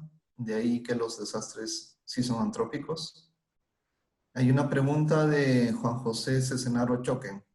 Hola, muy informativo. Consulta. ¿Es posible predecir la magnitud de un desastre y prevenir sus consecuencias? ¿O tratamos de prevenir las consecuencias de un desastre de determinada magnitud? De acuerdo, pues no sé si prefieres que vaya contestando una pregunta por pregunta o voy apuntándome 2 o 3 y las unimos. No, O... me parece que podemos hacer esta pregunta de Juan José Cesenarro. Si es posible predecir la Muy magnitud bien. de un desastre y prevenir sus consecuencias. La contestación, voy a empezar por el primer comentario. Efectivamente, el hombre tradicionalmente ha sentido que es superior a la naturaleza. Y yo nunca me canso de decirle pues a mis familiares, a mis amigos, que no somos para nada distintos de las hormigas, de los pájaros. Somos seres naturales con nuestras torpezas y nuestras ventajas. Lo que no es normal es que haya un organismo vivo en este planeta que sea capaz de hacer cálculos para intentar evaluar lo que le puede pasar en el futuro, al nivel al que lo hace la humanidad. Así que sí, claro que podemos hacer predicciones, pero mucho cuidado, y tenemos que distinguir entre lo que es predicción o pronóstico con lo que es diseño para la gestión. Son dos cosas muy diferentes. Nosotros sabemos que una determinada falla es capaz de generar una determinada magnitud de un evento. Eso podemos saberlo, pero no podemos predecir cuándo se va a producir. Es que si supiéramos cuándo se va a producir, esto estaba resuelto, no harían falta ingenieros, ¿vale? Pero la mayor parte de los procesos naturales son muy complejos y sabemos que se pueden producir, pero no podemos predecirlos. Es decir, en España tenemos un mapa sismoresistente en el que nos dice cuál es la aceleración sísmica máxima esperable en roca. A partir de ahí hacemos una transformación a la aceleración sísmica en suelo y con eso hacemos una gestión. Un ejemplo de que sí podemos evitar los daños es Japón o Chile. Terremotos con magnitudes enormes, liberación de energía de cientos o miles de bombas atómicas equivalentes a la de Nagasaki, y sin embargo daños muy poquitos. Muy poquitos porque, como hemos aplicado el conocimiento, como sabemos que se puede producir una determinada magnitud, aplicamos una solución constructiva o ingenieril. Otra cosa que podemos hacer, en esta imagen que tenemos aquí en pantalla, se ven cosas interesantísimas. Yo estoy viendo no solamente el meandro, no solamente estoy viendo el valle glaciar, no solamente estoy viendo los cuaternarios, estoy viendo las terrazas, estoy viendo las barras fluviales, estoy viendo los canales de alivio de verano, de invierno. Esto se ve, es un libro abierto. Lo único que tenemos que hacer para evitar los desastres es empezar por cuál es el detonante. El detonante es el proceso natural. Y esta es la parte más fácil para los ingenieros. Nosotros sabemos cuál es el detonante y podemos hacer un cálculo. Pero después viene la parte difícil, que es la parte de gestión del territorio. No se olviden nunca de que nosotros solo somos una pieza. No somos la pieza más importante, somos una pieza tan importante como todas las demás. Ahora hay una tendencia a criticar mucho a las personas que ganan mucho dinero como consecuencia de actividades lúdicas, como por ejemplo el fútbol, el cine. Y yo últimamente me he estado preguntando, ¿pero para qué queremos vivir? Pues en el fondo la gente quiere vivir un poco más para ver un partido más, para compartir un rato más con sus seres queridos. Es decir, eso es al final lo que mueve nuestras vidas. Y por ese motivo nosotros tenemos que hacer diseños que sean acordes a lo que tenemos entre manos, que es la gestión. ¿Predicción de consecuencias o de daños? Claro que lo hacemos. Nosotros, por ejemplo, ahora estamos haciendo, en el proyecto que mencionaba al principio, un cálculo de lo que puede suponer un impacto de tsunami para las arcas del Estado en España. Es decir, para saber cuánto se tiene que gastar, cuánto dinero tiene que tener líquido en billetes, en una caja metidos y guardados ahí, por si cuando mañana haya un tsunami, abrir esas cajas y pagar los daños, como consecuencia del sistema de seguros que tenemos. Esto podemos hacerlo, pero es una cifra de gestión. ¿Qué significa que sea una cifra de gestión? Significa que para una probabilidad que sea razonable, para una probabilidad que sea creíble, para los eventos que conocemos del territorio, haya una garantía de pago. Pero ¿qué pasa si ocurre algo imposible? Bueno, pues como dicen los chinos, si es imposible, pues ¿para qué preocuparse? Y si es posible, pues ¿para qué preocuparse, no? Déjenlo en manos de los ingenieros, que son los que nos dedicamos a hacer cálculos y a hacer predicciones. Fundamentalmente, como digo, nosotros hacemos gestión. La gestión es muy eficaz, porque aunque no nos da la predicción de lo que va a ocurrir, nos permite evitar muchos de los daños. Otro ejemplo que voy a utilizar ya por terminar contestando a esta pregunta, es el caso del camping de Biescas. Es un caso paradigmático, muy utilizado en las ciencias de los desastres y los riesgos naturales en España. Es un camping que lo montaron en un abanico aluvial. Ese abanico aluvial lo clasificaron unos compañeros míos, una persona que fue además jefe mío a los comienzos de trabajar yo en el Instituto Geológico, lo clasificó en un 7/10 en una escala arbitraria. Si esto lo hubiera cogido una administración, le hubiera dicho, oiga, evacúen este camping ahora mismo. Y hubiéramos evitado el desastre que fue que cayó una tormenta y se llevó a 90 personas por delante. En un día, en un ratito. Fue una tormenta muy sencilla. ¿Nosotros podemos predecir esas consecuencias? Claro que sí. Si nosotros hacemos el cálculo de cuánto puede inundarse para un determinado periodo de retorno en una determinada zona y sabemos cuántas personas puede haber en esa determinada zona, podemos decir, en caso de que ocurra esto, pasará aquello. Claro, desde el momento en que nosotros lo decimos, normalmente ocurren cosas. La gente cada vez es más consciente, la gente cada vez compra mejor las casas, la gente cada vez gasta un poquito más en tener un poco más de seguridad. Y así es como avanzamos, lentamente, pero espero que seguros. Desde luego yo, como digo, soy muy optimista. Nunca antes en la historia de la humanidad ha habido tanta gente estudiando la naturaleza y poniendo toda su vida a disposición de los demás para evitar los daños. Así que poderse se puede, claro que sí. Lo que pasa es que exige tiempo. Hay todavía muchas edificaciones que tenemos desde hace mucho tiempo y tendremos que adaptarnos. Eso cuesta tiempo, esfuerzo y recursos, pero podemos hacerlo. Y por supuesto, podemos predecir gran parte de las cosas monetarias o individuales que nos ocurren. Efectivamente, nosotros desafiamos a la naturaleza y uno de los grandes desafíos consiste precisamente en conocerla. Como digo, en el caso de éxito, saber cómo funcionaban los rayos nos ha servido no para desafiar a la naturaleza, sino sencillamente para protegernos de ella. Espero haber Gracias, contestado la Miguel. pregunta. Sigo disponible para las siguientes. Gracias, Miguel. Bueno, hay otra pregunta de Omar Guerrero. ¿Cuáles serían las alternativas de resiliencia necesaria para superar las amenazas naturales? Bueno, es una pregunta muy interesante porque ustedes habrán oído ahora, por ejemplo, el concepto inmunidad de rebaño en relación con la pandemia. Lo estoy utilizando mucho porque como está en los medios de comunicación a diario, yo creo que puede ser un buen referente. Y a mí estas cosas me ponen los pelos de punta porque lo que realmente significa esto de la inmunidad de rebaño es en el fondo una catástrofe de selección antinatural. Es decir, vamos a permitir que se infecte mucha gente solamente para que los que sobrevivan sean los fuertes. Eso es un pensamiento completamente eugenésico, propio de épocas terriblemente oscuras del seno de Europa, que no sé cómo es posible que hayan vuelto. Dicho esto, el concepto resiliencia lo que intenta hacer es decir, vamos a adaptarnos a las catástrofes y vamos a adaptarnos al desastre. Es decir, voy a dejar que ocurra el desastre, pero voy a intentar reaccionar rápidamente para reducir sus daños. A mí me parece un concepto muy interesante. Me parece muy interesante porque en algunos aspectos funciona muy bien. Por ejemplo, en el caso clásico que nosotros utilizamos para hablar de resiliencia ocurre un desastre en una zona como consecuencia de un proceso natural y se produce una pérdida de competitividad porque ya no pueden trabajar ahí esas personas. Bueno, pues una forma de ser resiliente es generar un tejido industrial que permita recuperar rápidamente a estas personas de nuevo al trabajo. Un ejemplo paradigmático de esto es el desastre del huracán Katrina en Estados Unidos. El huracán Katrina en Estados Unidos se hizo famosísimo porque disparó el techo de gasto que se conocía hasta unos niveles de gasto enormes, nunca antes vistos hasta la fecha, con relación a fenómenos naturales. Pero es que al cabo de 2 o 3 meses, toda la población que había sido afectada ya estaba escolarizada.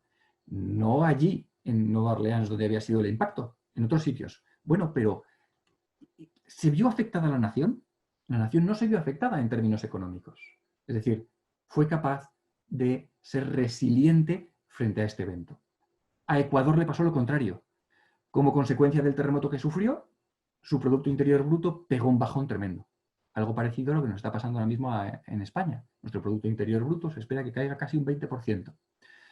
Bueno, pues ser resilientes es muchas veces un concepto relacionado con estas ideas de adaptarnos. Y a mí me parece muy bien que seamos resilientes y que se trabaje en la resiliencia. Pero yo creo que la mejor alternativa es la planificación y la gestión, la prevención. Para que se hagan una idea, cada unidad monetaria, cada dólar, cada peso, cada sol, cada euro que se invierte en prevención, se ahorran de media entre 4 y 20 euros de daño. Luego, me parece muy bien que hablemos de resiliencia, es importante, hay que hablar de todo, todo tiene cabida, pero si algo es verdaderamente, significativamente rentable, es la prevención. Y esa es la alternativa que tenemos.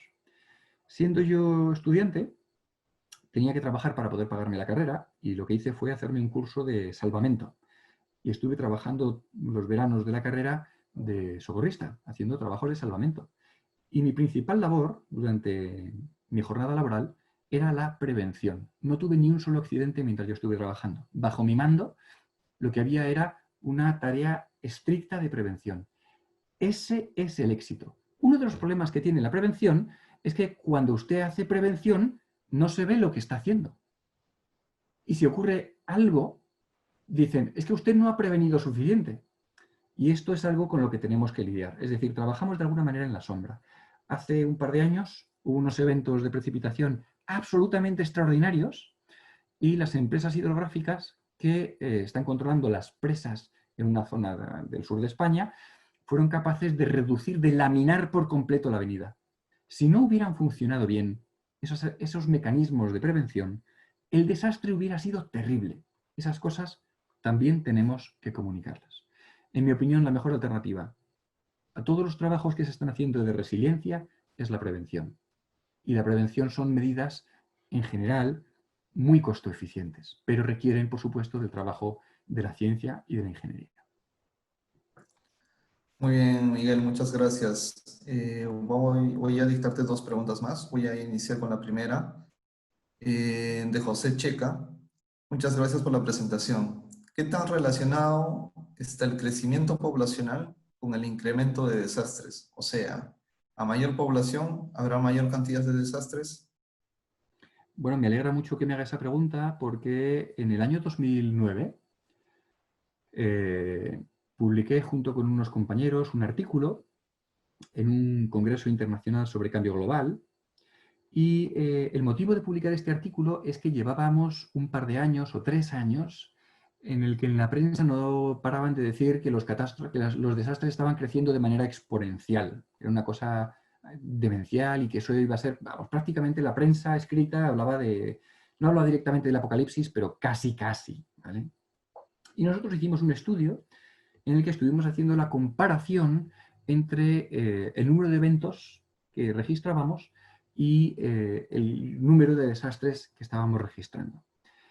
¿Y saben cuál fue nuestra conclusión en 2009? Pues que no había mucho cambio. No había mucho cambio. Esto es sorprendente. Efectivamente, a medida que va creciendo la población, nosotros tenemos el temor de que, bueno, pues como crece la población, todo va a crecer, incluidos los daños. Y puede que sea verdad, si no cambiamos ninguna de las demás variables, ¿vale? Por ejemplo, nosotros ahora mismo sabemos que en España hay muy pocos estudios de tsunamis, muy poquitos, muy poquitos. Así que nos hemos metido en ese tema para poder protegernos frente a los tsunamis. Nuestra cifra de referencia es el año 1755. De 1755 a 2020, la población costera en España se ha multiplicado por 20. Si nosotros hacemos una transformación lineal de lo que ocurrió en el evento de 1755, el terremoto y tsunami de Lisboa, que mató a un montón de miles de personas en Lisboa y afectó a unas 5.000, entre 1.000 y pico y 5.000, hay discusiones en las cifras, ya saben, pues imagínense, si tenemos discusión en las cifras actuales con las pandemias, imagínense con las cifras del pasado de 1755. Bueno, pues hay una cierta discusión en cuanto a cuántos fueron afectados. Pero bueno, supongamos que fueran en números redondos unas 1.000 personas fallecidas directas por el tsunami en España. ¿Podemos hacer la transformación directamente de esas personas y multiplicarlo por el crecimiento poblacional por 20 y decir que esa va a ser la consecuencia? Pues claramente no. No, porque no solo la concentración de personas influye en la construcción del desastre. Influye también cómo son los tipos constructivos. Influye también cómo estamos nosotros adaptándonos a las nuevas circunstancias. Por ejemplo, a día de hoy tenemos una masa forestal en España muchísimo mejor que en los años 40. Hemos evolucionado muchísimo y una de las cosas que hemos aprendido es a cuidar de la naturaleza. Porque si cuidamos de la naturaleza, no estamos protegiendo solamente al lince ibérico, que sí es muy bonito y saca unas fotos preciosas con un animal maravilloso. Es que cuando yo protejo al lince, estoy protegiendo su ecosistema y su ecosistema me protege y me defiende a mí, que soy el propósito final de la cosa. Así que sí, efectivamente, la población está creciendo mucho. ¿Habrá desastres y muy grandes? Claro que sí, pero esos ya están en los libros. Es que si nosotros cogemos y estudiamos cómo han ido evolucionando, los tenemos ahí a la vuelta de la esquina. Lo mismo que hablábamos con el tema de la pandemia. Hemos tenido pandemias anteriormente, nos hemos olvidado de casi todas ellas y ahora parece que es lo único que hay. Pues no es verdad. Mañana, a medida que vaya creciendo la población, nosotros también creceremos en conocimiento y en demandas y en exigencia. Pero lo importante es que crezcamos en conocimiento. En la medida en la que crecemos en conocimiento, decrecemos en daño. Y ahí están las pruebas más evidentes. Los países más evolucionados, daños brutos muy altos, es verdad, porque cada vez tenemos más bienes. Pues yo cuando era joven, mis pertenencias eran pocas. Eran pues mi mochila, como jugaba a la peonza, pues una peonza, un grupo de canicas, que eran los juguetes que tenía. Ahora cualquiera tiene un teléfono móvil, un portátil, eso es más costoso. Entonces, claro, los daños brutos totales van a crecer, sin duda. Pero ¿realmente está creciendo ese nivel de desastre a la par con el crecimiento y el desarrollo económico? En mi opinión, no. En mi opinión, son cosas que están desligadas y un ejemplo muy claro va a ser el tema del aumento del nivel medio del mar. Que va a aumentar el nivel medio del mar es algo que ya nadie discute, afortunadamente. Salvo 3 o 4 locos a los que les da la prensa oídos, pero por favor no les den oídos a esos. Esos están locos, sencillamente. Muy bien, va a subir el nivel medio del mar. Pero es que va a subir despacito, tenemos tiempo de reacción. Y vamos a reaccionar, claro que sí, claro que sí. Hay muchas zonas en la costa española donde los propios locales ya no van a volver a construir después del desastre de la borrasca Gloria. Resultado, habrá aumento poblacional, habrá mejoras económicas y cuando vuelva otra tormenta similar a Gloria, no habrá el mismo número de daños. Por eso nosotros cuando estudiamos riesgos desde el punto de vista retrospectivo también tenemos muchos problemas. Yo me he encontrado con muchos casos y mis colegas franceses, lo he compartido mucho con los colegas franceses, que es que un evento de 100 años hoy ha causado muchísimos menos daños que un evento de 500 años hace 10 años. ¿Cómo es esto posible? Pues porque la valoración económica y la preparación que tienen las personas ha mejorado muchísimo. Yo en ese sentido, como digo, soy muy optimista y creo que vamos por el buen camino, creo que la humanidad todavía tiene muchas oportunidades. Confío plenamente en las personas, a pesar de las diapositivas que he puesto. Creo que tenemos la oportunidad de ser mejores y la prueba más clara de ello es que tenemos a un montón de participantes aguantando mi charla 1 hora y media después de haber empezado. Bueno, Miguel, muchas gracias. Voy a hacerte una última pregunta. ¿Crees que es de Adrián López? ¿Crees que se deba iniciar una red internacional de desastres naturales para compartir información de comportamientos de los siniestros, dado como terremotos, huracanes, sequías, etcétera? Y sobre todo, sobre exigir a gobiernos la falta de fondos económicos para poder ser resilientes después de estos impactos? Saludos desde Ciudad de México. Saludos a mis buenos y queridos amigos de México, de Perú, de Ecuador, de Guatemala, de todos los países hermanos y amigos en aquel lado del Atlántico. Efectivamente, ya hay redes, muchas redes de intercambio de información. Yo estoy convencido de que irá habiendo más. Precisamente en este momento, las Naciones Unidas, a través de la UNESCO, está teniendo algunos problemillas, ya saben, con Trump, y es una administración que se resiste, porque ya se ha salido de algunos acuerdos, como el Acuerdo de París y otros, pero hay muchas redes. Los que trabajamos en ciencias estamos completamente intercomunicados entre nosotros, trabajamos día a día codo con un montón de gente, y por ponerle un ejemplo claro de hasta qué punto está el mundo interconectado, es que incluso las compañías aseguradoras de catástrofes naturales tienen constituido una cosa que llaman el Foro Mundial de Programas de Catástrofes Naturales. En este Foro Mundial se reúnen personas como nosotros, exactamente igual que nosotros, de carne y hueso, con sus pequeños vicios, con sus virtudes y sus defectos, y son las que pagan y aseguran ya no países, sino regiones del planeta. Y se reúnen anualmente o bianualmente. Ahora mismo me entra la duda. Yo sé que estuve el año pasado en una de estas reuniones y estuve también hace 3 en otra reunión en la que estas personas hablan de cómo hacer frente a los desastres naturales. Uno de los casos que se expuso fue, por ejemplo, el caso de Nueva Zelanda, con el terremoto de Christchurch, que siendo un terremoto relativamente pequeño, causó muchísimos daños y causó el colapso de parte del sistema asegurador. Pero vamos, toda la comunidad entera, la humanidad entera está poniendo neuronas en esto. Es verdad que parte de la información no se está compartiendo. Piensen que nosotros, por ejemplo, en Europa tenemos una cosa que se llama el Reglamento General de Protección de Datos Personales, que es muy restrictivo y que impide que parte de la información que sea personal o sensible acceda o caiga en manos de terceros. Yo creo que esto es bueno, que haya un cierto equilibrio entre la información que se comparte y la información que no se comparte, y precisamente por eso hay un grupo de personas que, bueno, algunos podrán considerar privilegiados más o menos, o no, porque tenemos muchas responsabilidades también con ello, que accedemos a muchos de estos datos, pero luego también hay una falsa sensación de que hay más datos de los que realmente hay en el fondo. Es decir, hay muchos datos, sí, es verdad, pero no tantos como los que la comunidad científica quisiera y no son tantos como el ciudadano muchas veces piensa que son. ¿De acuerdo? No sé si me he explicado bien. Es decir, los ciudadanos de a pie muchas veces dicen, no, es que la administración pública está escondiendo los datos. Y muchas veces las administraciones, es que no lo sabemos, es que no somos el ojo que todo lo ve como el ojo de Sauron, ¿no? Somos personas de carne y hueso y tenemos lo que tenemos. Como decía antes, mucha de la información se pierde porque no se genera o porque no hay interés, ¿no? Entonces yo creo que ahí hay muchas redes que están haciendo presión.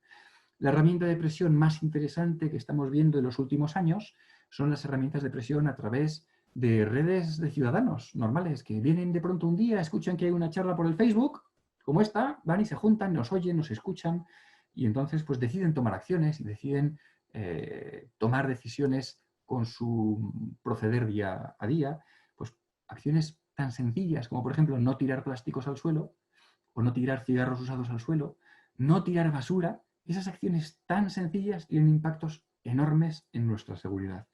Entonces, bueno, yo creo que ahí es donde podemos hacer mucho y podemos hacer mucha presión a nuestros políticos para que tomen más decisiones y destinen más recursos al tema de la prevención. Por último, como dato, normalmente como decía, como la prevención se ve menos que la protección civil, la cantidad de inversión que hay en mitigar desastres a la postre normalmente viene siendo del orden de un 80 o un 90% superior a la inversión que hay en prevención. Y eso es lo que tenemos que cambiar. Tenemos que cambiar sí, sí, claro que tenemos que hacer protección civil, claro que tenemos que tener helicópteros, claro que tenemos que tener vehículos para poder rescatar personas. Quizá tenemos que utilizar más al ejército, como hacemos nosotros en España con la Unidad Militar de Emergencias, pero la prevención es sin duda el kit de la cuestión y bueno, yo tengo muchas esperanzas. Ahí está, por ejemplo, la estrategia para la reducción de riesgo de desastres de Naciones Unidas, ahí está los servicios geológicos del mundo, que todos unánimemente estamos trabajando en esta misma dirección y estamos unidos en distintos foros y en distintos niveles. Por ejemplo, en Europa tenemos una asociación de servicios geológicos europeos en los que tenemos reuniones muy frecuentes y en los que intercambiamos información valiosa precisamente para impulsar este tipo de medidas. Bueno, Miguel, muchas gracias por tu presentación. Muchas gracias también por las respuestas a estas preguntas, a estas dudas que tienen nuestros participantes, tanto en Zoom como en Facebook Live. Y bueno, es cierto, en realidad los seres humanos subestimamos bastante el peligro, nos exponemos bastante a ello. Y definitivamente, bueno, tenemos que aprender de esto y vivir con los peligros, ¿no? Hay muchas personas a nivel mundial que estudian esto. Estos peligros pueden ser terremotos, puede ser la actividad volcánica, los movimientos en masa y en realidad, y es un caso personal también, o sea, lo hacemos con la finalidad de al menos salvar una vida, ¿no? Y eso creo que que hace que nosotros valoremos bastante nuestro trabajo. Bueno, bueno, hay muchas preguntas todavía Si me permites, que Brian, nos han dictado. si me Sí, sí, permites, sí, Brian, te una doy paso. reflexión. A mí me gustaría que las personas que se han reunido hoy, seguramente muchas de ellas ya están conectadas a través de redes sociales. Si se acuerdan, yo les había dicho que fueran apuntando 2 o 3 palabras por cada foto. Estoy casi seguro de que si sacan el denominador común de las palabras con las que han descrito los desastres, van a ver que en los desastres en casi ninguno se ve bien el fenómeno y sin embargo en todos se ve a las personas. Yo creo que esa era la reflexión que quería hacer con la parte de la demo.